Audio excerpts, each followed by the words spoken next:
नमस्कार बुलढाणेकर, आपल्या संपूर्ण कुटुंबासह तसेच मित्रपरिवारासोबत विविध पदार्थांचा आस्वाद घेण्यासाठी veg non veg family restaurant hotel Sunrise birthday party, kitty party, outdoor party, get together, corporate party असो की लग्न सोहळा, Italian, Mexican, continental, Thai, Punjabi आणि इंडियन डिशेसचा अप्रतिम स्वाद, फॅमिलीसाठी स्वतंत्र व्यवस्था.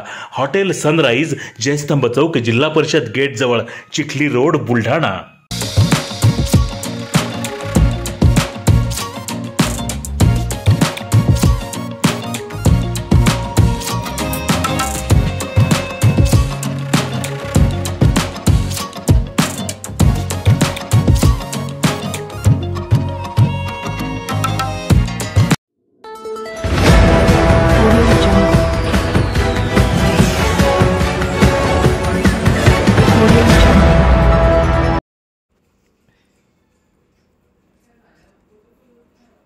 मीडिया स्नेह मिलन कार्यक्रम संपन्न. बुलढाणा येथील प्रजापिता ब्रह्मकुमारी ईश्वरीय महाविद्यालयाच्या वतीने आयोजन. प्रजापिता ब्रह्मकुमारी ईश्वरीय विश्वविद्यालय एकता नगर बुलढाणामध्ये मीडिया विंग अंतर्गत रविवारी 11 मे 2025 रोजी मीडिया स्नेह मिलन कार्यक्रम संपन्न झाला. या कार्यक्रमामध्ये बुलढाणा शहरातील व आजूबाजूच्या परिसरातील प्रिंट मीडिया व इलेक्ट्रॉनिक मीडिया संबंधित पत्रकार उपस्थित होते. कार्यक्रमात ब्रह्मकुमारी उर्मिला दिदी यांनी भारत-पाक युद्धामुळे जे भीतीचे वातावरण, ताणतणाव निर्माण झाला, अशा परिस्थितीत आपण हे ईश्वरीय ज्ञान आणि राजयोग मेडिटेशनद्वारे स्वतःला कसे स्थिर ठेवू शकतो याबद्दल सर्वांना माहिती दिली. डॉक्टर लता भोसले यांनी आरोग्यविषयक मार्गदर्शन केले, तर काही पत्रकारांनीही आपले मनोगत व्यक्त केले. या कार्यक्रमामध्ये पहलगाम येथे झालेल्या आतंकवादी भ्याड हल्ल्यात मृत्युमुखी पडलेल्या निर्दोष लोकांना शांती मिळावी यासाठी 2 मिनिटे मौन धारण करून श्रद्धांजली अर्पण करण्यात आली. ब्रह्मकुमारी उर्मिला दिदी यांनी आलेल्या सर्व पत्रकारांना माउंट आबू राजस्थान येथे होणाऱ्या नॅशनल मीडिया कॉन्फरन्ससाठी निमंत्रण देखील दिले. सोबतच आपल्या स्थानीय ब्रह्मकुमारी सेवा केंद्रावरती 3 दिवसीय राजयोग शिबिराचे आयोजन करण्यात आले आहे. तरी सर्व पत्रकारांना या शिबिराचा लाभ घेण्याचे आवाहन देखील करण्यात आले. अमेरिकेचा इतिहास फक्त 500 वर्षाचा आणि भारताचा पुरातन इतिहास आहे. आजकाल आपण ऐकतोय यूट्यूबवर आणि आपल्या भारतामध्ये विशेष जे कुठेतरी जागृती करण्यात जात आहे.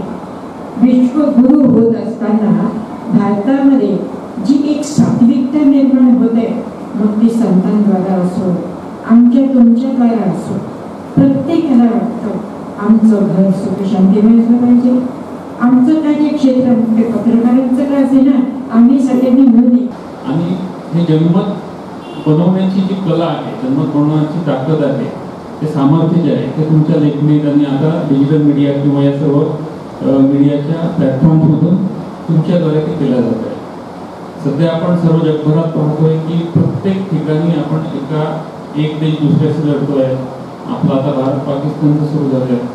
देशात म्हणा, बॉर्डरमध्ये म्हणा, राज्याप्रमाणे आपण दिवसभर ताणतणाव सगळ्या गोष्टीमध्ये असतो आणि आपण स्वतःला विसरून जातो.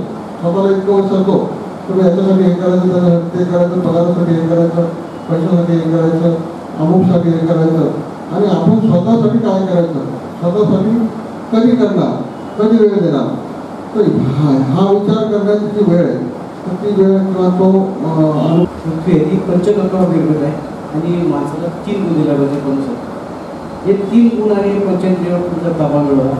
तसं आपल्याला जे निसर्गात दिले आहे, 9 रोज दिले आहे, तर तुझे आपण स्वाद घेतो आणि ठिकाण गोड, तर त्यानुसार जे आहे की आपल्या निर्माण तुम्ही तमोगुणाला, रजोगुणाला, सत्वगुणाला टाळ आणि तुम्ही जर त्याच्यावर आणि जेव्हा कळतं ना की माझं सुख कशात आहे, तेव्हा आपण ईश्वराला शरण येतो. आणि हा जो आजचा प्रसंग आहे, सरांनी योगायोगाने सरांनी सांगितलं, आम्ही सर्व जमलो आणि प्रत्येकाचं जीवन कल्याणाचं हित कशामध्ये आहे. आपण प्रत्येकजण शांती शोधत आहोत, सुकून आपल्याला पाहिजे, अनेक भौतिक गोष्टीचा आधार आपण घेतो, पण आपण खऱ्या अर्थाने सुख कशात मिळेल, सुखाची नेमकी परिभाषा काय, हे जर जाणून घ्यायचं असेल तर कुठेतरी पूर्ण सद्गुरूला शरण यावं लागतं असं म्हणतात. हो, घेताना जेवढी आवश्यक आहे तेवढा उपभोग तुम्ही घ्यायला हवा. तरी वैदिक स्मृती साधारणतः 4000 वर्षापूर्वीची असेल, कारण वेदांचा आपण जे टायमिंग काढलं ते 4000 वर्षापूर्वीच आहे. पण त्यापूर्वी सुद्धा 15-20 हजार वर्षापासून आदिवासी जे आहेत, ज्याला मी आदिवासीच म्हणतो, म्हणजे आदिवासी जो आहे तो सामूहिकता, सामुदायिकता, सामाजिकता आणि त्याप्रमाणे आपसी प्रेमभाव